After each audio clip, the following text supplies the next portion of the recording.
അർശിൻ്റെ താഴെയുള്ള ഏറ്റവും വലിയ നിധികളിൽപ്പെട്ട ഒരു നിധിയാണിത്. ഇസ്മുൽ ആളമിലെ 2 അക്ഷരങ്ങൾ ഇതിൽ ഉൾക്കൊള്ളുന്നത് കൊണ്ട് തന്നെ ഇതിന് വലിയ മഹത്വങ്ങളും ശ്രേഷ്ഠതകളും ഉണ്ടെന്ന് മഹാന്മാർ പറയുന്നു.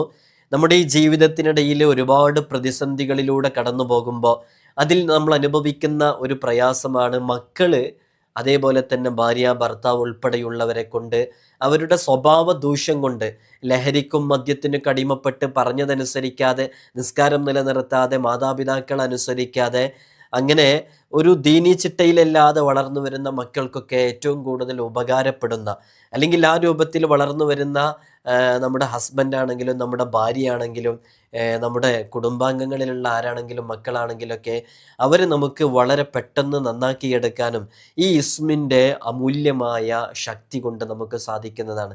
അതുകൊണ്ട് തന്നെ ഈ അമൽ വളരെ ആത്മാർത്ഥമായി ചെയ്താൽ നാം അനുഭവിക്കുന്ന പ്രയാസത്തിൽ നിന്ന് നമുക്ക് രക്ഷ നേടാൻ സാധിക്കും. അതിൽ പ്രത്യേകമായ ഒരു അമലാണ് സുബ്ഹ് നിസ്കാരത്തിൻ്റെ ശേഷം 90 തവണ ഈ ഇസ്മ വളരെ ആത്മാർത്ഥമായിട്ട് ഒരു പ്ലേറ്റിൽ എഴുതിയിട്ട് അതിൽ 90 തവണ ഇത് മന്ത്രിച്ച് ഇഷ്ഫി എന്ന് പറഞ്ഞ് ഊതിയിട്ട് അത് മായ്ച്ച് വെള്ളം കുടിക്കാൻ കൊടുക്കുകയോ, അല്ലെങ്കിൽ ഒരു ഗ്ലാസ് വെള്ളമെടുത്ത് കേവലം 90 തവണ മാത്രം അതിലേക്ക് ഇസ്മ ഉരുവിട്ടുകൊണ്ട് ഇഷ്ഫി എന്ന് പറഞ്ഞ് ഊതിയിട്ട് അവർക്ക് കുടിക്കാൻ കൊടുക്കുകയോ ചെയ്താൽ വളരെ പെട്ടെന്ന് ഫലം ശ്രദ്ധിക്കും. അല്ലാഹു സുബ്ഹാനഹു വ തആല നമ്മൾ അനുഭവിക്കുന്ന എല്ലാ പ്രയാസങ്ങളിൽ നിന്നും നമുക്ക് സലാമത്ത് നൽകി അനുഗ്രഹിക്കുമാറാകട്ടെ. അള്ളാഹുവിൻ്റെ പരിശുദ്ധമായ അസ്മാഉൽ ഹുസ്നയിലെ നിരവധി ഇസ്മുകളെക്കുറിച്ച് പലതവണയായിട്ട് നമ്മൾ ചർച്ച ചെയ്തിട്ടുണ്ട്. അതിലൊരുപാട് ഇസ്മുകൾ വലിയ വലിയ ആവശ്യങ്ങൾ നിറവേറാൻ, നമ്മുടെ രോഗങ്ങൾ മാറാൻ, കടങ്ങൾ വീടാൻ, നമ്മൾ ജീവിതത്തിൽ അനുഭവിച്ചു കൊണ്ടിരിക്കുന്ന ഏതേതോ പ്രതിസന്ധികളുണ്ടോ അതിനെയൊക്കെ തരണം ചെയ്യാൻ അത്ഭുതകരമാകുന്ന രൂപത്തിൽ നമുക്ക് വലിയ ഷിഫ ലഭിക്കാൻ കാരണമാകുന്ന അതിവിശിഷ്ടമായ ഇസ്മുകളെക്കുറിച്ചാണ് നമ്മൾ പലതവണ പറഞ്ഞിട്ടുണ്ടായിരുന്നത്. അല്ലാഹു സുബ്ഹാനഹു വ തആല ഈ ഒരു ഇസ്മുകളെ കൊണ്ട് അമൽ ചെയ്യുന്ന നിരവധി ആളുകളുണ്ട്. അത് നോട്ട്ബുക്കിലേക്ക് എഴുതിയെടുത്ത് അവരവർ അനുഭവിക്കുന്ന പ്രയാസങ്ങളിലേക്ക് എത്തുന്ന സമയത്ത് കൃത്യമായി ഉപയോഗിക്കുന്നവരുണ്ട്. എല്ലാവർക്കും അല്ലാഹു സുബ്ഹാനഹു വ തആല ചെയ്യുന്ന അമലിലൊക്കെ നല്ല റിസൾട്ട് നൽകി അനുഗ്രഹിക്കുമാറാകട്ടെ. ഇന്ന് നമ്മൾ ചർച്ച ചെയ്യുന്നത് അൽ ഹമീദ് എന്ന് പറയുന്ന ഇസ്മാണ്. ഈ ഇസ്മിൻ്റെ ഒരു പ്രത്യേകത തന്നെ ഈ അപവാദങ്ങളിൽ നിന്ന്, ആക്ഷേപങ്ങളിൽ നിന്നൊക്കെ മോക്ഷം ലഭിക്കാനും. ഇപ്പം നമ്മൾ ഈ ഒരുപാട് വിഷയങ്ങളിലേക്ക് ഇറങ്ങുമ്പോൾ, ജോലി സ്ഥലത്തേക്ക് ഇറങ്ങുമ്പോൾ, നമ്മളൊരു വീട്ടിലൊരു പ്രൊഡക്റ്റ് ഉണ്ടാക്കിയിട്ട് ആ പ്രൊഡക്റ്റ് നമ്മൾ സെയിൽ ചെയ്യണം. നമ്മൾ സ്വന്തമായിട്ട് ഒരു സംരംഭം, അത് ക്രാഫ്റ്റ് വർക്കാവട്ടെ, അതേപോലെ തന്നെ അച്ചാറിൻ്റെ ബിസിനസ് ചെയ്യുന്നവരുണ്ട്, അതേപോലെ തന്നെ ഈ ക്ലീനിങ് മെറ്റീരിയൽസ് അതിങ്ങനെ ബൾക്കായിട്ടൊക്കെ കൊടുക്കുന്ന ആളുകളുണ്ട്. ഇങ്ങനെയുള്ള ഒരുപാട് സ്വന്തമായി സംരംഭങ്ങൾ ചെയ്യുന്ന, മറ്റുള്ളവരുടെ സ്റ്റാഫായിട്ട് ജോലി ചെയ്യുന്ന ഇങ്ങനെയുള്ള ഒരുപാട് ആളുകളുണ്ട്. അത്തരം ആളുകൾക്കൊക്കെ ഏറ്റവും കൂടുതൽ ഉണ്ടാകേണ്ടത് മറ്റുള്ളവരുടെ അപവാദങ്ങളിൽ നിന്നും ആക്ഷേപങ്ങളിൽ നിന്നും രക്ഷ ലഭിക്കുക എന്നുള്ളതാണ്. നിങ്ങളെപ്പോഴെങ്കിലും ചിന്തിച്ച് നോക്കിയിട്ടുണ്ടോ? നമ്മളൊരു പ്രൊഡക്റ്റ് ഒരാൾക്ക് കൊണ്ടുപോയി കൊടുക്കുന്ന സമയത്ത്, അല്ലെങ്കിൽ നമ്മളൊരു സ്ഥാപനത്തിൽ ജോലി ചെയ്യുന്ന സമയത്ത്, അങ്ങനെയുള്ള സന്ദർഭങ്ങളിലൊക്കെ ഒരു പ്രൊഡക്റ്റ് അവരിലേക്ക് എത്തുമ്പോൾ അപ്പുറത്തുള്ള ആൾ അത് വാങ്ങിക്കണ്ട, അതിൽ ഇന്നാലിൻ്റെ കുഴപ്പമുണ്ട്, ഞാൻ കഴിഞ്ഞ പ്രാവശ്യം വാങ്ങിച്ചപ്പോൾ അതിങ്ങനെയാണ് എന്നുള്ളൊരു നെഗറ്റീവ് റിവ്യൂ, അതാണ് ഈ അപവാദങ്ങൾ. ഇങ്ങനെയുള്ളൊരു അപവാദങ്ങൾ ആ പ്രൊഡക്റ്റിനെ കുറിച്ച് ഉണ്ടായിരിക്കുക എന്നുള്ളത് ആ പ്രൊഡക്റ്റ് വിജയിക്കാതിരിക്കാനും അത് പിന്നീട് സെയിൽ നടക്കാതിരിക്കാനും കാരണമാകും. നമ്മൾ ജോലി ചെയ്യുന്ന സ്ഥാപനമാണെങ്കിൽ അതിൻ്റെ മുതലാളിയോടോ അതിൻ്റെ മാനേജറോടോ അതിൽ ജോലി ചെയ്യുന്ന അവിടെയുള്ള ആളുകളോടൊക്കെ പരസ്പരം പറഞ്ഞു കൊടുക്കുക, അയാൾ എപ്പോഴും ഒരു ഉറക്ക് തൂങ്ങിയിട്ടാണല്ലോ, ഒരു ഇൻട്രസ്റ്റഡ് അല്ലാത്ത പോലെയാണല്ലോ, അയാൾക്ക് ആളുകളെ സമീപിക്കാൻ കഴിയുന്നില്ലല്ലോ, ഒന്നും പബ്ലിക് ആകുന്നില്ലല്ലോ, ജനകീയനാകുന്നില്ലല്ലോ, അയാൾ നമ്മുടെ സ്ഥാപനത്തിന് ശരിയല്ല. ഇങ്ങനെ അപവാദങ്ങൾ, ആക്ഷേപങ്ങൾ ഉണ്ടായിരിക്കുക എന്നുള്ളത് നമ്മുടെ ജോലിയെ, നമ്മുടെ ജീവിതത്തിനെ തന്നെ ബാധിക്കുന്ന ഏറ്റവും വലിയൊരു പ്രതിസന്ധിയാണ്. അതിൽ നിന്ന് രക്ഷ ലഭിക്കാൻ ഒക്കെ കാരണമാകുന്ന ഒരു ഇസ്മാണ് യഥാർത്ഥത്തിൽ അൽ ഹമീദ് എന്ന് പറയുന്ന ഇസ്മ. അപ്പോൾ ഇതെങ്ങനെയെന്ന് വെച്ചാൽ ഇതിൻ്റെയൊക്കെ അർത്ഥം കൃത്യമായി ഉൾക്കൊണ്ട നിലയിൽ ഇതിനെ പതിവായി ചൊല്ലിയാൽ അവന് നല്ല ഗുണമുണ്ടാകും. അതുകൊണ്ടാണ് നമ്മളെപ്പോഴും പറയുന്നത്, അസ്മാഉൽ ഹുസ്നയുടെ ഓരോ അമലുകളും ചെയ്യുമ്പോൾ അതിൻ്റെ ആശയങ്ങളും അർത്ഥങ്ങളും ഉൾക്കൊണ്ട് തന്നെ ചെയ്യാൻ വേണ്ടി ശ്രമിക്കണം എന്നുള്ളത്. അപ്പോൾ അൽ ഹമീദ് എന്ന് പറയുമ്പോൾ അതിൻ്റെ അർത്ഥം തന്നെ സ്തുത്യർഹൻ, സ്തുതിക്കപ്പെടുന്നവൻ എന്നൊക്കെയാണ് അതിൻ്റെ അർത്ഥം. അള്ളാഹു സ്വയം സ്തുതിച്ചു കൊണ്ടിരിക്കുന്നതിനാലും അവൻ്റെ അടിമകൾ, സൃഷ്ടികൾ സദാ നേരവും അള്ളാഹുവിനെ സ്തുതിച്ചു കൊണ്ടിരിക്കുന്നതിനാലും അള്ളാഹുവാണ് യഥാർത്ഥ ഹമീദ്. ഹമീദ്, യാ ഹമീദു യാ അള്ളാഹ് എന്നാണ് ഇസ്മ. നമ്മൾ അള്ളാഹിനെ വിളിക്കുമ്പോൾ അല്ലേ, യാ ഹമീദു യാ അള്ളാഹ്, യാ ഹമീദു യാ അള്ളാഹ് എന്നാണ് വിളിക്കുന്നത്. അപ്പോൾ സ്തുത്യർഹൻ, സ്തുതിക്കപ്പെട്ടവൻ എന്നൊക്കെയാണ് ഇതിൻ്റെ അർത്ഥം വരുന്നത്. ഇങ്ങനെയുള്ള ഈ അർത്ഥം, ആ അർത്ഥം യഥാർത്ഥത്തിൽ അത് അള്ളാഹുവിന് മാത്രമാണ് നമ്മൾ ഉപയോഗിക്കാം. നിരുപാധികനായ ഒരു ഒരു ഒരു ഷർത്തുമില്ലാതെ, ഒരു ഉപാധികളുമില്ലാതെ സ്തുത്യർഹൻ എന്ന് പറയുന്നത് അത് അള്ളാഹു മാത്രമാണ് എന്നുള്ളത് നാം മനസ്സിലാക്കണം. ഒരാൾ എത്ര വലിയ സ്തുതിക്കാനുള്ള അർഹതയുണ്ടായിക്കഴിഞ്ഞാലും എല്ലാവിധ കുറ്റങ്ങളിൽ നിന്നും കുറവുകളിൽ നിന്നും മുക്തി നേടാൻ അയാൾക്ക് സാധ്യമല്ല. സർവ്വലോക രക്ഷിതാവായ അള്ളാഹുവിന് മാത്രമേ അങ്ങനെ എല്ലാ കുറവുകളെ തൊട്ടും എല്ലാ പോരായ്മകളെ തൊട്ടും മുക്തി നേടാൻ സാധിക്കുകയുള്ളൂ. കാരണം മഹത്വത്തിൻ്റെയും ഔന്നത്യത്തിൻ്റെയും പൂർണ്ണതയുടെയും ഗുണങ്ങളെല്ലാം ഒത്തുകൂടിയവൻ അള്ളാഹു മാത്രമാണ് എന്നുള്ളതാണ് അതിൻ്റെ കാരണം. അള്ളാഹു സുബ്ഹാനഹു വ തആല നമുക്ക് തൗഫീഖ് നൽകട്ടെ. വിശുദ്ധ ഖുർആനിലെ ഒന്നാമത്തെ അധ്യായം തന്നെ ആരംഭിക്കുന്നത് എങ്ങനെയാ? വിശുദ്ധ ഖുർആനിലെ ആദ്യത്തെ അധ്യായം സൂറത്തുൽ ഫാത്തിഹ ആരംഭിക്കുന്നത് ബിസ്മി ഫാത്തിഹയിൽ പെട്ടതല്ല എന്ന് പറയുന്ന അഭിപ്രായ പ്രകാരമാണെങ്കിൽ അത് അൽഹംദുലില്ലാഹി റബ്ബിൽ ആലമീൻ എന്ന വാക്കുകൊണ്ടാണ്. നമുക്കൊക്കെ അറിയാം, സർവ്വലോക രക്ഷിതാവായ അള്ളാഹുവിനാണ് സ്തുതികളത്രയും എന്ന് പറഞ്ഞിട്ടുള്ള ആ പ്രകീർത്തനം കൊണ്ടാണ് നമ്മൾ ആരംഭിക്കുന്നത് തന്നെ അല്ലേ. സൃഷ്ടികളിൽ ശ്രേഷ്ഠരായ അഷ്റഫുൽ ഖൽഖ് മുഹമ്മദ് റസൂലുള്ളാഹി. അഷ്റഫുൽ ഖൽഖ് എന്ന് പറഞ്ഞാൽ തന്നെ അതിൻ്റെ അർത്ഥം സൃഷ്ടികളിൽ വെച്ച് ഏറ്റവും ശ്രേഷ്ഠവരായവർ എന്നാണ് അതിൻ്റെ അർത്ഥം. അപ്പോൾ സൃഷ്ടികളിൽ വെച്ച് ഏറ്റവും ശ്രേഷ്ഠരായ മുഹമ്മദ് നബി സല്ലല്ലാഹു അലൈഹി വസല്ലമ തങ്ങൾ, മറ്റു അമ്പിയാക്കൾ, ഔലിയാക്കൾ, ആലിമീങ്ങൾ, ഇവരെല്ലാം വളരെയധികം ഉന്നതമായ സ്ഥാനങ്ങൾക്ക് അർഹരാണ്.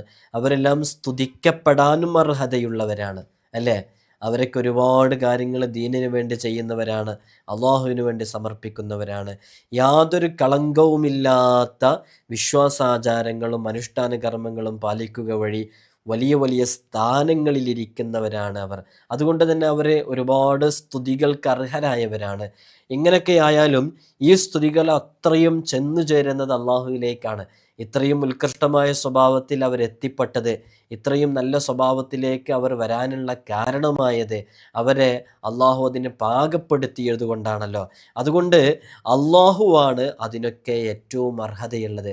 അത് അവരിലേക്ക് പോകുമെന്നുണ്ടെങ്കിൽ, അപ്പോൾ നമ്മൾ പറഞ്ഞത് ഈ ഇസ്മ കൊണ്ട് നമുക്ക് ഒരുപാട് കാര്യങ്ങൾ ചെയ്തെടുക്കാൻ പറ്റും.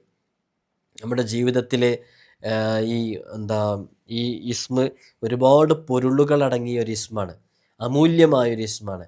നന്നാകാൻ ആഗ്രഹിക്കുന്നവരുണ്ടെങ്കിൽ, അതേപോലെ തന്നെ അള്ളാഹുവിൻ്റെ പ്രീതി ലഭിക്കണമെന്ന് ആഗ്രഹിക്കുന്നവർ, ചിലപ്പോൾ നമുക്ക് ജനങ്ങളുടെയൊക്കെ ഒരു പ്രീതി നേടേണ്ടി വരും. എങ്ങനെയാണ് ജനങ്ങളുടെ പ്രീതി നേടേണ്ടത്? അത് വല്ലാതെ സൂഫിയായി ചിന്തിക്കുന്ന ആ സന്ദർഭത്തിലല്ല നമ്മൾ പറയുന്നത്. ജനങ്ങളുടെ പ്രീതി നേടേണ്ട ചില സന്ദർഭങ്ങളുണ്ടാവും. നേരത്തെ നമ്മൾ സൂചിപ്പിച്ചതുപോലെ നമ്മളെന്തെങ്കിലും പബ്ലിക് ഫീൽഡിൽ വർക്ക് ചെയ്യുമ്പോൾ ജനങ്ങൾ നമ്മിലേക്ക് ആകർഷിക്കാനും, അങ്ങനെ ആകർഷിച്ചാലാണ് നമ്മുടെ കച്ചവടം നടക്കുക, നമ്മുടെ കാര്യങ്ങൾ റാഹത്താകുക. അങ്ങനെ ആകർഷിച്ചിട്ടില്ലെങ്കിൽ നമ്മുടെ കാര്യങ്ങളൊന്നും നടക്കില്ല. അങ്ങനെ ജനങ്ങളുടെ ഒരു പ്രീതി ലഭിക്കണം, അള്ളാഹുവിൻ്റെ പൂർണ്ണമായ തൃപ്തിയിലാകണം, നമ്മൾ നന്നായി ജീവിക്കാനുള്ള വഴികൾ നമുക്ക് തുറന്നു കിട്ടണം. അതിന് ഇസ്മ ധാരാളമായിട്ട് ഉരുവിട്ടാൽ മതി. കാരണം എന്താ, ഈ ഇസ്മിൻ്റെ അർത്ഥം തന്നെ അൽ ഹമീദ് എന്ന് പറയുമ്പോൾ അതിൻ്റെ അർത്ഥം വരുന്നത് സ്തുതിക്കപ്പെട്ടവൻ അല്ലേ, സ്തുത്യർഹൻ, സ്തുതിക്ക് അർഹനായവൻ എന്നൊക്കെയാണ്. അപ്പോൾ നമ്മൾ ഈ ഇസ്മ ചൊല്ലിക്കൊണ്ടിരിക്കുമ്പോൾ നാം സ്തുതിക്കപ്പെട്ടവനാകും, സ്തുതിക്ക് അർഹതയുള്ളവരാകും. അപ്പോൾ അള്ളാഹുവിനെ പോലെയുള്ള ആ രൂപത്തിലേക്കല്ല, സൃഷ്ടികളുടെ നമ്മളൊക്കെ അള്ളാഹുവിൻ്റെ അടിമകളാണ്. അടിമകളുടെ പരിധിയിൽ നിന്ന് ഏതെല്ലാം രൂപത്തിൽ സ്തുതിക്ക് അർഹതയുണ്ടാകുമോ ആ രൂപത്തിലുള്ള അർഹത, അതേപോലെ തന്നെ സ്തുതിക്കപ്പെടാൻ ഉള്ള അവസരമുണ്ടായിരിക്കുക. അപ്പോൾ ഈ അർത്ഥം വരുന്ന ഈ ഇസ്മ, അതാണ് അർത്ഥം ഉൾക്കൊണ്ട് നമ്മൾ ചെയ്യണം എന്ന് പറഞ്ഞ്. അപ്പോൾ സ്തുത്യർഹൻ, സ്തുതിക്കപ്പെട്ടവൻ എന്ന അർത്ഥത്തിന് വരുന്ന അൽ ഹമീദ് എന്ന് പറയുന്ന ഇസ്മ് നമ്മൾ വളരെ ആത്മാർത്ഥമായിട്ട് ഏത് ചൊല്ലിക്കൊണ്ടിരിക്കുമ്പോൾ ഉരുവിട്ടുകൊണ്ടിരിക്കുമ്പോൾ നമ്മൾ ആ പൊസിഷനിലേക്ക് ഉയർന്നു കൊണ്ടിരിക്കുന്നുള്ളതാണ്. ആ പൊസിഷനിലേക്ക് ഉയരാൻ അത് കാരണമാകും. അപ്പോൾ അള്ളാഹുവിൻ്റെ പ്രീതി ഉണ്ടാകും. കാരണം എന്താ, നമ്മൾ ആ രൂപത്തിലേക്ക് എത്തും. നമ്മൾ നന്നാവാൻ കാരണമാകും. ജനങ്ങളുടെ പ്രശംസ, അവരുടെ പ്രീതി, അവരുടെ ഒരു അട്രാക്ഷൻ നമ്മിലേക്ക്, നമ്മുടെ ബിസിനസ്സിലേക്ക്, നമ്മുടെ സംരംഭങ്ങളിലേക്ക്, നമ്മുടെ കച്ചവടത്തിലേക്ക് ഒക്കെ അടുക്കാൻ കാരണമാകും. അതുകൊണ്ട് ഈ ഇസ്മു വല്ലാതെ ഉരുവിട്ടുകൊണ്ടിരിക്കുക. ഇതിൻ്റെ അതത് നമ്മൾ പറയുന്നുണ്ട്. നമുക്കൊരു നല്ലൊരു ഈമാനികമായ വെളിച്ചം, അതേപോലെ തന്നെ ഗാംഭീര്യം, ഇതൊക്കെ വർദ്ധിക്കാൻ, ജനസാധീനം ഏറി വരാനൊക്കെ ഈ ഒരു ഇസ്മ് നന്നായിട്ട് ഉപകരിക്കും എന്നുള്ളതാണ്. പ്രത്യേകിച്ച് നിസ്കാരങ്ങൾക്ക് ശേഷം ഇത് പതിവാക്കൽ ഏറെ ഫലം ചെയ്യുകയും ചെയ്യും. നമ്മൾ നിസ്കാരത്തിന് ശേഷമാണ് ഇതൊരു കൃത്യമായ എണ്ണം വെച്ച് പതിവാക്കുന്നത്, എന്നാലത് കൂടുതൽ ഫലം ചെയ്യും. ഈ നേരത്തെ നമ്മൾ സൂചിപ്പിച്ച അപവാദങ്ങളിൽ നിന്ന്, ആക്ഷേപങ്ങളിൽ നിന്നൊക്കെ മോക്ഷം ലഭിക്കാൻ, ഈ ഉത്കൃഷ്ടമായ നല്ല പ്രവർത്തനങ്ങൾ, ഒരു ബെസ്റ്റ് പെർഫോമൻസ് കാഴ്ചവെക്കാൻ. ഇപ്പോൾ നമ്മളിപ്പോഴും ഇതൊക്കെയാണ് പറഞ്ഞത്. നമ്മളിപ്പോൾ ഒരു സംരംഭം നേരത്തെ പറഞ്ഞ പോലെ എന്തെങ്കിലും വീട്ടിലിരുന്ന് വീട്ടമ്മമാർ ചെയ്യുന്ന ഒരുപാട് ജോലികളുണ്ട്. ടൈലറിങ് ചെയ്യുന്നവരുണ്ട്, അതേപോലെ തന്നെ കേക്ക് ഉണ്ടാക്കി സെയിൽ ചെയ്യുന്നവരുണ്ട്, ഒരുപാട് ക്രാഫ്റ്റ് വർക്കുകൾ. ഇന്ന് പുതിയ ലോകത്ത് ഒരുപാട് സാധ്യതകളുണ്ടല്ലേ. കീ ചെയിൻ ഉണ്ടാക്കി കൊടുക്കുന്നവർ, അതിന് ക്രാഫ്റ്റ് വർക്കുകൾ, അവരുടെ ഫോട്ടോ ഫ്രെയിം ചെയ്ത് കൊടുക്കുന്നവർ, ഇങ്ങനെ ഒരുപാട് മേഖലകളിൽ വർക്ക് ചെയ്യുന്നവരുണ്ട് അല്ലേ, വ്യത്യസ്തങ്ങളായ മേഖലകളിൽ. ഇപ്പം മുസല്ല അത് വീട്ടിൽ നിന്ന് കസ്റ്റമൈസ്ഡ് ചെയ്ത് വിൽക്കുന്ന ഒരാൾ കുറച്ച് മുമ്പ് എനിക്ക് മെസ്സേജ് അയച്ചിരുന്നു. ഒരു സഹോദരി, അവർ പറഞ്ഞത് അവർക്ക് നല്ല കച്ചവടം ഇപ്പോഴുണ്ട്, അൽഹംദുലില്ലാ, അള്ളാഹു ബറക്കത്ത് ചെയ്യട്ടെ. അവർ അവരുടെ ഒരു പ്രൊഡക്റ്റ് അയച്ചു തരുകയും ചെയ്തിരുന്നു. അവർ അയച്ചെന്ന് പറഞ്ഞത് ഉസ്താദ് പ്രമോഷൻ ചെയ്യാൻ വേണ്ടി അയച്ചു തന്നോന്നല്ല, ഇതിനെക്കുറിച്ച് പ്രത്യേകം വീഡിയോ ഇടണമെന്നില്ല, ഇതിനെക്കുറിച്ച് എവിടെയും പരാമർശിക്കണം എന്നുമില്ല എന്ന് അവർ പറഞ്ഞിരുന്നു. അപ്പോൾ അവർ കസ്റ്റമൈസ് ചെയ്തിട്ട് അവർ മുസല്ല അയച്ചു കൊടുക്കുന്നുണ്ട്. നമുക്ക് ആവശ്യമുള്ള രൂപത്തിൽ എങ്ങനെയാണോ വേണ്ടത് അതേ രൂപത്തിൽ അവർ തയ്യാറാക്കി അയച്ചു കൊടുക്കും. അപ്പോൾ ഇവർക്ക് നന്നായിട്ട് കച്ചവടം നടക്കുന്നുണ്ട്. ആത്മാർത്ഥമായി ചെയ്യുന്ന ബിസിനസ്സിൽ വലിയ ബറക്കത്തുണ്ടാകും, നമ്മൾ ആരെയും ചതിക്കാതെ വഞ്ചിക്കാതെ ഒക്കെ ചെയ്യുമ്പോൾ. അപ്പോൾ അവരത് പറയണ്ട, ഇത് ഉസ്താദ് വീഡിയോയിൽ പറയണമെന്നൊന്നുമില്ല. പലരും അങ്ങനെ അയച്ചെടുക്കുമ്പോൾ പറയണം എന്ന് പറഞ്ഞിട്ട് അയച്ചെടുക്കൽ. എൻ്റെത് വേറെ ഒരുപാട് ആളുകളൊക്കെ റിവ്യൂ ചെയ്തിട്ടുണ്ട്, ഉസ്താദ് പറയണമെന്നില്ല എന്ന് പറഞ്ഞുകൊണ്ട് നമ്മൾ പറഞ്ഞതാണ്. കാരണം ആത്മാർത്ഥമായിട്ട് അയച്ചെന്നതാണല്ലോ, അവർ പറയണ്ടെന്ന് പറഞ്ഞും ചെയ്തല്ലോ. അപ്പോൾ പറഞ്ഞാൽ അവർക്ക് എന്തെങ്കിലും ഒരു ഉപകാരം കിട്ടിക്കോട്ടെ എന്ന് വിചാരിച്ചിട്ട് ഇൻഷാ അല്ലാഹ് അവരുടെ പേരോ കാര്യങ്ങളൊന്നും പറഞ്ഞിട്ടില്ല, എന്നാലും അവർക്ക് അതിൻ്റെ ഒരു ബറക്കത്തുണ്ടാവും ഇൻഷാ അല്ലാഹ്. അവരുടെ ബിസിനസ്സിൽ അള്ളാഹു വലിയ ബറക്കത്ത് നൽകട്ടെ. നമ്മൾ പറഞ്ഞ ഇങ്ങനെ ക്രാഫ്റ്റ് വർക്ക് ചെയ്യുന്നവർ, ഇങ്ങനെ ചെറിയ ചെറിയ വീട്ടിലിരുന്നിട്ട് അവനവൻ്റെ ഇട്ടാവട്ടത്തിനുള്ള സമ്പാദ്യങ്ങൾ ഉണ്ടാക്കിയെടുക്കുന്നവർ, അച്ചാറുണ്ടാക്കി വിൽക്കുന്നവർ, ഇങ്ങനെ ചെയ്യുന്ന ഒരുപാട് ആളുകളുണ്ടല്ലേ. ചവിട്ടിയൊക്കെ ഉണ്ടാക്കി വിൽക്കുന്നവരുണ്ട്, ഡോർമാറ്റ് ഇങ്ങനെയുള്ളതൊക്കെ. അപ്പോൾ ഇത്തരം ബിസിനസ്സുകളൊക്കെ ചെയ്യുന്നവർക്ക് അവരുടെ ഈ ഒരു ബിസിനസ്സിലൊരു ഒരു പബ്ലിസിറ്റി ഉണ്ടായിരിക്കുക, അതേപോലെ തന്നെ ആളുകൾ അതിലേക്ക് അട്രാക്ഷൻ ഉണ്ടായിരിക്കുക, നല്ല പെർഫോമൻസ് ഉണ്ടായിരിക്കുക.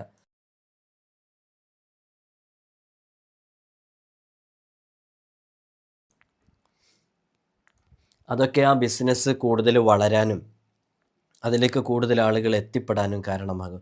അപ്പോൾ അതിൽ നല്ല പ്രവർത്തനങ്ങൾ കാഴ്ചവെക്കാനൊക്കെ ആഗ്രഹിക്കുന്നവർ ഈ നാമം നിരന്തരമായി പ്രകീർത്തിച്ചു കൊണ്ടിരുന്നാൽ മതി.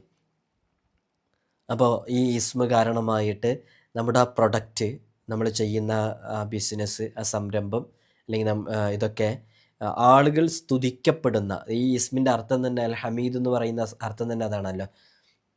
ആളുകളൊക്കെ ഇഷ്ടപ്പെടുന്ന, ആളുകളൊക്കെ സ്തുതിപാലകരാകുന്ന, ഇതിനെക്കുറിച്ച് നല്ലത് മാത്രം സ്തുതിച്ച് പറയുന്ന രൂപത്തിലേക്ക് എത്താൻ കാരണമാകും. അത് നിങ്ങൾക്ക് ഇതിൻ്റെ അർത്ഥം നോക്കിയാൽ തന്നെ തിരിയുന്നില്ലേ. നമ്മൾ ഏത് ഇസ്മാണ് ഉരുവിട്ടുകൊണ്ടിരിക്കുന്നത്? അൽ ഹമീദ് എന്ന് പറയുന്ന ഇസ്മ. എന്താണ് നമ്മുടെ നിയ്യത്ത്? നമ്മുടെ ഈ ബിസിനസ്സിൽ, ഈ അച്ചാർ ബിസിനസ്സിൽ, ഈ ക്രാഫ്റ്റ് വർക്കിൽ, ഇങ്ങനെയുള്ള ഇതിൽ ഹെയർ ഓയിലൊക്കെ വിൽക്കുന്നവരുണ്ട്. അപ്പോൾ ഇങ്ങനെയുള്ള ഇതിൽ എന്തുണ്ടാവണം? നമുക്ക് നല്ലൊരു ഉയർച്ച ഉണ്ടാവണം. അപ്പോൾ ഉയർച്ച ഉണ്ടാവണം എന്നുണ്ടെങ്കിൽ ആളുകൾ ഇതിനെക്കുറിച്ച് നല്ലത് പറയണം. അങ്ങനെ നല്ലത് പറയാൻ വേണ്ടിയിട്ടുള്ള ഇസ്മാണ്, ആ രൂപത്തിലുള്ളൊരു ഇസ്മാണ് അൽ ഹമീദ്, സ്തുതികൾ പറയുക എന്നുള്ളത് അല്ലേ. അപ്പോൾ ഇത് കൂടുതൽ അതിന് ഉപകാരപ്പെടും എന്നുള്ളതാണ്.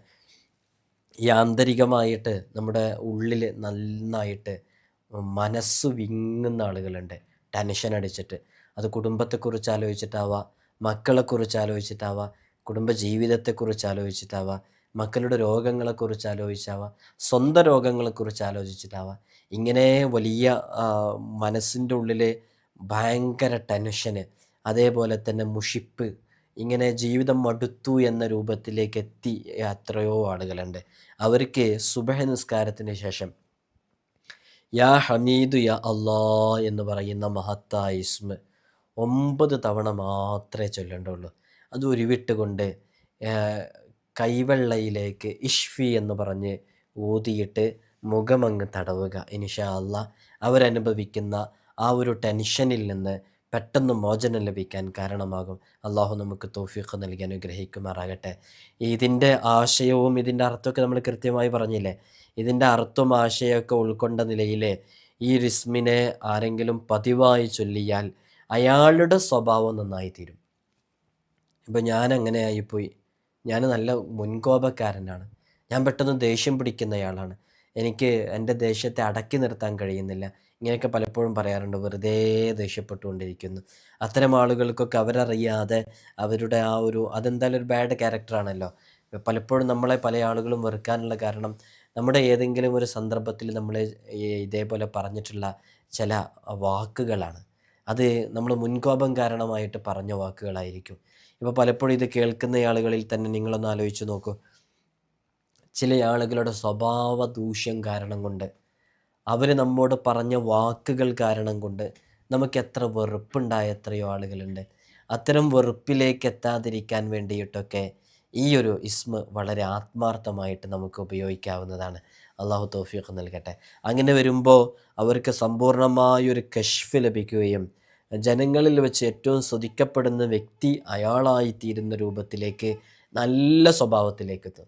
ഈ ജനങ്ങൾക്കൊക്കെ ഏറ്റവും കൂടുതൽ ഇഷ്ടപ്പെടണമെന്നുണ്ടെങ്കിൽ അവരെ മനസ്സുകൊണ്ടോ വാക്കുകൊണ്ടോ വേദനിപ്പിക്കാതിരിക്കണം എന്നുള്ളതാണ്.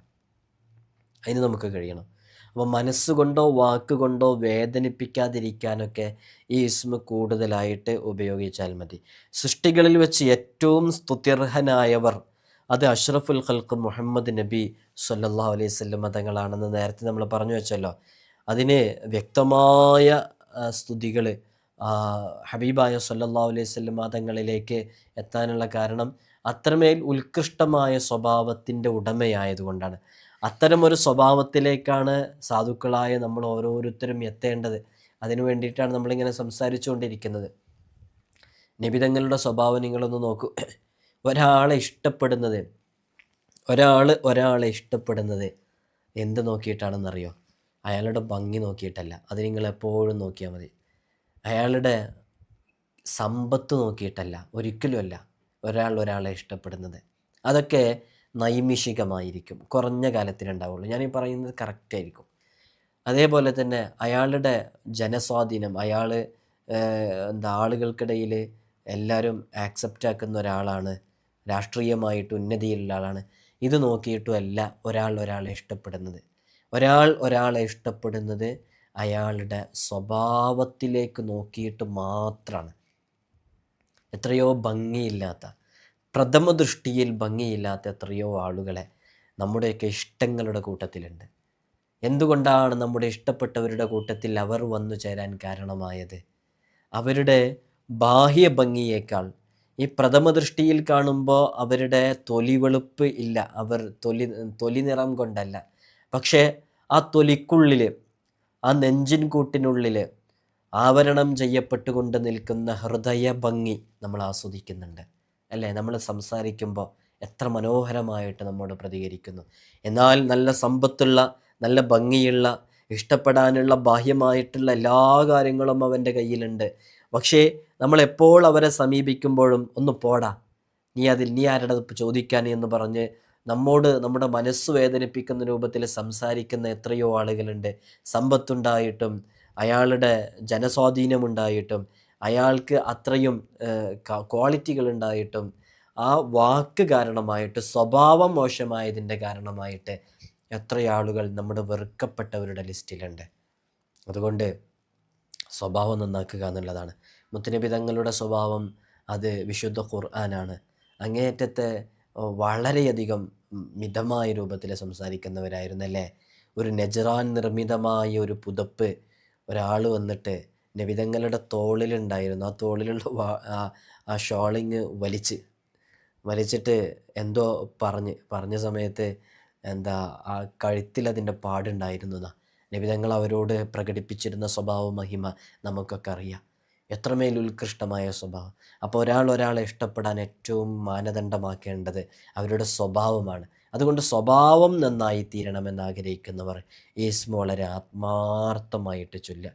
ഈ അള്ളാഹു സുബ്ഹാനഹു വ തആല ഈ ഭൂമിയിലേക്ക് ഓരോ മനുഷ്യരെയും ശുദ്ധപ്രകൃതമായിട്ടാണ് പഠിച്ചിട്ടുള്ളത്. പിന്നീട് അതിലേക്ക് വേണ്ടാത്ത കാര്യങ്ങളൊക്കെ കൊണ്ടുവരുന്നത് നമ്മുടെയൊക്കെ പ്രവൃത്തി കാരണമായിട്ടാണ്. അള്ളാഹു നമ്മെ നല്ല രൂപത്തിലാണ് പടച്ചു പറഞ്ഞേക്കുന്നത്. അതുകൊണ്ട് ആ രൂപത്തിലേക്ക് നമ്മൾ വളരെ കൃത്യമായിട്ട് നമ്മുടെ ജീവിതത്തെ ക്രമപ്പെടുത്തണം. ഭൂമി പിളർന്ന് ആദ്യമായി പുറത്തു വരിക ഞാനാണെന്ന് മുത്തുനബി സല്ലല്ലാഹു അലൈഹി വസല്ലം തങ്ങൾ പറഞ്ഞിട്ടുണ്ട്. അതുകൊണ്ട് ഹബീബായ തങ്ങൾക്ക് മാത്രമായിട്ടാണ് ഹംദിൻ്റെ സൂറത്തായ ഫാത്തിഹ ലഭിച്ചിട്ടുള്ളത്. അർശിന് താഴെയുള്ള ഏറ്റവും വലിയ നിധികളിൽ ഒന്നാണ് ഈ ഒരു ഈ ഹംദിൻ്റെ സൂറത്ത് എന്ന് പറയുമ്പോൾ അത് അൽഹംദുലില്ലാഹി റബ്ബിൽ ആലമീൻ എന്നതുകൊണ്ടാണ് അത് തുടങ്ങുന്നത് എന്ന അഭിപ്രായ പ്രകാരം ആ രൂപത്തിലാക്കിയിട്ട് നമുക്ക് മനസ്സിലാക്കാവുന്നതാണ്. അപ്പോൾ ഈ ഇസ്മ വളരെയധികം ശ്രേഷ്ഠതയുള്ളതാണ്. അർശിൻ്റെ താഴെയിൽപ്പെട്ട നിധികളിൽപ്പെട്ട ഏറ്റവും വലിയൊരു നിധിയിൽപ്പെട്ട ഒന്നാണ് ഇത് എന്നുള്ളത് കൂടി മനസ്സിലാക്കണം. ഈ ഒരു നാമം എല്ലാ നിസ്കാരങ്ങൾക്ക് ശേഷം 100 തവണ ഉരുവിടെല്ലാം പതിവാക്കിയാൽ ഇങ്ങനെ ഒരുപാട് കാലം തുടർന്നു കൊണ്ടിരിക്കുകയാണെങ്കിൽ അയാൾ സജ്ജനങ്ങളുടെ കൂട്ടത്തിൽ ഉൾപ്പെടുകയും സൃഷ്ടികൾ അയാളെ വാഴ്ത്താൻ തുടങ്ങുകയും ചെയ്യും. അധോലോകം ഒന്നടങ്കം അയാളെ വാഴ്ത്തിക്കൊണ്ടിരിക്കും. വിമർശകരുടെ നാവ് കുഴഞ്ഞു പോകും. അവർക്ക് പിന്നെ വിമർശിക്കാൻ കഴിയില്ല. കാരണം ഇതിൻ്റെ അർത്ഥം തന്നെ നോക്കൂ. നമ്മളിത് ചൊല്ലിക്കൊണ്ടിരിക്കുന്നത് എന്തിനാ? നമ്മൾ സ്തുതിക്കപ്പെടുന്ന സ്ഥാനത്തേക്കെത്താൻ, നമ്മളെക്കുറിച്ച് ഒരാളും ആക്ഷേപിക്കാതിരിക്കാൻ, നമ്മളെക്കുറിച്ച് ഒരാളും വിമർശിക്കാതിരിക്കാൻ, അതിനു വേണ്ടിയിട്ടല്ലേ നമ്മൾ ചെയ്യുന്നത്. അപ്പോൾ നമ്മളെക്കുറിച്ച് വിമർശിക്കുമ്പോൾ അവരുടെ നാവ് വരെ കുഴഞ്ഞു പോകാൻ കാരണമാകും. അതാണ് ഇസ്മിൻ്റെ അമൂല്യമായ അതുല്യമായ ശക്തി എന്ന് പറയുന്നത്. അയാൾ അള്ളാഹുവെങ്കിൽ ആബിദും സാഹിദ് അങ്ങേയറ്റം പ്രപഞ്ചത്യാഗിയുമായി തീരും. സജ്ജനങ്ങളുടെ സ്വാലിഹീങ്ങളുടെ സലാഹിൻ്റെയൊക്കെ ഖൈറിൻ്റെ അഹിലുകാരുടെയൊക്കെ ഒരു ദിക്റ് കൂടെയാണ് ഈ ദിക്റ്. ഇതൊക്കെ സ്വാലിഹീങ്ങളൊക്കെ പതിവാക്കി വന്നിരുന്ന ദിക്റുകളിൽപ്പെട്ട ഒരു ദിക്റാണ് യഥാർത്ഥത്തിൽ യാ ഹമീദ് യാ അല്ലാ. കേവലം ഒരു ഇസ്മായിട്ടല്ല അവരിതിനെ കണക്കാക്കിയിട്ടുള്ളത്, അവരൊരു ദിക്റും കൂടെയായിട്ടാണ് ഇതിനെ കണക്കാക്കിയിട്ടുള്ളത്. സുബ്ഹ് നിസ്കാരത്തിൻ്റെ ശേഷം 99 തവണ കയ്യിലൂതിയിട്ട് മുഖം തടവിയാൽ ദുസ്വഭാവത്തിൽ നിന്ന് ഒഴിഞ്ഞു മാറാൻ സാധിക്കും ഈ ഇസ്മ ചൊല്ലുകയാണെങ്കിൽ. അതേപോലെ തന്നെ നമ്മളിതിൻ്റെ തുടക്കത്തിൽ പറഞ്ഞ പോലെ ഈ ഇസ്മിനെ ഒരു പ്ലേറ്റിൽ എഴുതിയിട്ട് അതിൽ 90 തവണ മന്ത്രിച്ച് വെള്ളം കുടിച്ചു കഴിഞ്ഞാൽ ആർക്കാണോ അത് കുടിപ്പിക്കാൻ കൊടുക്കുന്നത് അവരുടെ സ്വഭാവം നന്നായി തീരും. അപ്പം മക്കൾ ലഹരിക്കടിമപ്പെട്ടവർ, ഭർത്താവ് ലഹരിക്കടിമപ്പെട്ടവർ, ഭാര്യയുടെ സ്വഭാവം നന്നാവാൻ, ഇങ്ങനെ തുടങ്ങിയിട്ട് നമ്മൾ സ്വഭാവം നന്നാവണമെന്ന് ആഗ്രഹിക്കുന്ന മക്കൾക്കോ മറ്റുള്ളവർക്കോ വേണ്ടിയിട്ട് വളരെ ആത്മാർത്ഥമായിട്ടൊരു പ്ലേറ്റിൽ എത്ര തവണയാണോ നമുക്ക് എഴുതാൻ പറ്റുന്നത് അത്രയും തവണ എഴുതുക. അല്ലെങ്കിൽ 99 തവണ നമ്മൾ പറഞ്ഞ പോലെ 90 തവണ, 99 തവണ നേരത്തെ പറഞ്ഞ സുബഹി നിസ്കാരത്തിന് ശേഷം നല്ല 90 തവണ വളരെ ആത്മാർത്ഥമായിട്ട് അതിൽ എഴുതിയിട്ടോ അല്ലെങ്കിൽ ഒരു തവണ എഴുതിയിട്ടോ 90 തവണ എന്തായാലും മന്ത്രിക്കണം. മന്ത്രിച്ചിട്ട് വെള്ളം അത് കുടിക്കാൻ വേണ്ടി കൊടുക്കുക, അല്ലെങ്കിൽ അവർക്ക് ടീ ഉണ്ടാക്കുമ്പോഴൊക്കെ കുടിക്കാൻ വേണ്ടി അതിൻ്റെ കൂട്ടത്തിൽ കൊടുക്കുക. എന്നാൽ അവർ നന്നായി തീരാൻ, അവരുടെ സ്വഭാവം നന്നായി തീരാൻ, അവരും ഇതേപോലെ സ്തുത്യർഹമായ ഒരു സ്ഥാനത്തേക്ക് എത്താൻ, സ്തുത്യർഹമായ സ്ഥാനത്തേക്ക് എത്തണമെങ്കിൽ ലഹരി ഒഴിവാക്കണം, ചീത്ത കൂട്ടുകെട്ടുകളിൽ നിന്ന് മാറി നിൽക്കണം, അവിഹിത ബന്ധങ്ങളിൽ നിന്ന് മാറി നിൽക്കണം. അപ്പോൾ ആ രൂപത്തിലേക്ക് അവരും എത്താൻ കാരണമാകും എന്നുള്ളതാണ്. അതാണ് ഇസ്മിൻ്റെ മഹത്വം. ഈ ഇസ്മുൽ ആലമിലെ 2 അക്ഷരങ്ങൾ ഇതിൽ ഉള്ളടങ്ങിയിട്ടുള്ളത് കൊണ്ട് ഇതിന് വലിയ ശ്രേഷ്ഠതയുണ്ട്. അപ്പോൾ ഇസ്മുൽ ആലമിൻ്റെ ശ്രേഷ്ഠത എത്രയാണ്? ഇസ്മുൽ ആലമിൻ്റെ 2 അക്ഷരങ്ങൾ ഇതിൽ ഉൾക്കൊണ്ടത് കൊണ്ട് ഇതിന് ശ്രേഷ്ഠത ഉണ്ടെങ്കിൽ ഇസ്മുൽ ആലമിന് വലിയ ശ്രേഷ്ഠതയാണ്. ഇതിൻ്റെ അദദ് പറയുന്നത് 62 ആണ്. അതായത് ഹമീദ് എന്ന് പറയുമ്പോൾ ആദ്യത്തെ അക്ഷരം ഹ ആണല്ലോ. ആബ് ജ ദ് ഹ അല്ല ആബ് ജ ദ് ഹ വ സ് ഹു ഹുത്തി എന്നുള്ളിടത്ത് ഹിൻ്റെ 8 കണ്ടില്ലേ. മീമ് 40. അതേപോലെ തന്നെ യാ 10. അപ്പോൾ ആകെ എത്രയായി? 8ഉം 40 48 48ഉം 10ഉം 58. പിന്നെ ദാലുണ്ട് 58ഉം 4ഉം 62. അപ്പോൾ 62 ഇതിൻ്റെ ആദത്. മനസ്സിലായല്ലോ? 62 ഹമീദ് എന്ന് പറയുന്ന ഇസ്മിൻ്റെ ആദത്. അപ്പോൾ യാ ഹമീദു യാ അല്ലാ എന്ന് 62 തവണ ചൊല്ലേണ്ട, അതനുസരിച്ച് ചൊല്ലേണ്ടവർക്ക് അങ്ങനെ ചൊല്ലാം. അതേപോലെ തന്നെ